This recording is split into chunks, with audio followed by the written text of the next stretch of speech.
ជំរាបសួរនាងខ្ញុំឈ្មោះស្រុនសុកលៀបខ្ញុំឈ្មោះស្រីដាមហើយថ្ងៃនេះពួកយើងពិតជាមានសេចក្តីរីករាយណាស់ដែលបានមកចែករំលែកអំពីបញ្ហាក្នុងសង្គមនាពេលបច្ចុប្បន្នដែលកំពុងក្លាយទៅជាគ្រោះមហន្តរាយសម្រាប់យុវជននិងសិស្សានុសិស្សនោះគឺផលប៉ះពាល់នៃការប្រើប្រាស់បារីអេឡិចត្រូនិក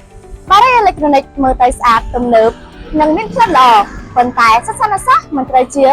លើវានោះទេពីព្រោះវាជាចំហាយពុលដែលអាចបំផ្លាញសុខភាពយើងបានយ៉ាងធ្ងន់ធ្ងរតើអ្វីទៅគឺជាបារីអេឡិចត្រូនិកហើយវាមានផលប៉ះពាល់អ្វីខ្លះ Web ឬក៏បារីអេឡិចត្រូនិកគឺជាប្រដាប់បញ្ចេញអេរ៉ូសូលដែលមានចង្រិតដូចបារីហើយគេប្រើសម្រាប់ផ្ដល់អ្នកប្រើប្រាស់នៅផ្សេងសព្វនិមិត្តដែលមានក្លិនហើយដែលមានឬគ្មានជាតិនីកូទីនបារីអេឡិចត្រូនិកគឺអាចផ្ដល់ផលប៉ះពាល់ទៅដល់សុខភាពផ្លូវកាយដែលបង្កឲ្យយើងកើតជំងឺដូចជាជំងឺមហារីកសួតជំងឺស្ទះប្រសាទឈាមបេះដូងនិងជំងឺផ្សេងៗទៀតប៉ុន្តែប៉ុណ្ណោះវាក៏អាចផ្ដល់ផលវិបាកទៅសុខភាពផ្លូវចិត្តដែលធ្វើឲ្យយើងមានអារម្មណ៍ឆាប់មួម៉ៅ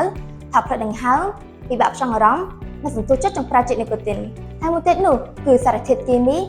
ញ៉ាំរបស់បារីអេឡិចត្រូនិកគឺជាប្រភពបំផ្លាញបរិស្ថានដែលវាអាចបង្កើតជាការបំពុលបរិស្ថាននៅមនុស្សជុំវិញខ្លួនក្នុងនោះផងដែរការស្តុកទុកនិងការចែកចាយបារីអេឡិចត្រូនិកគឺជាចំណុចដ៏សំខាន់មួយគឺដែលបង្កើតជាការហានិភ័យការស្តុកទុកបារីអេឡិចត្រូនិកនិងថ្មរបស់ web នៅក្នុងកន្លែងដែលមិនមានសុវត្ថិភាពគឺអាចបង្កជាការគ្រោះថ្នាក់ដូចជាការផ្ទុះថ្មរបស់ web និងគ្រោះថ្នាក់ឆេះភ្លើងចំណែកការចែកចាយតាមរយៈទីផ្សារអនឡាញការដឹកជញ្ជូនតាមយុវជននិងសិស្សានុសិស្សនិងរបស់លក់លក្ខក៏ជារឿងគួរឲ្យកង្វល់ខ្លាំងដែរពីព្រោះមិនអាចពិនិត្យមើលអាយុអ្នកទិញនិងគុណភាពផលិតផលបានទេដូច្នេះហើយទៅប្រទេសកម្ពុជាបានហាមឃាត់ការនាំចូលនិងចែកចាយបារីអេឡិចត្រូនិក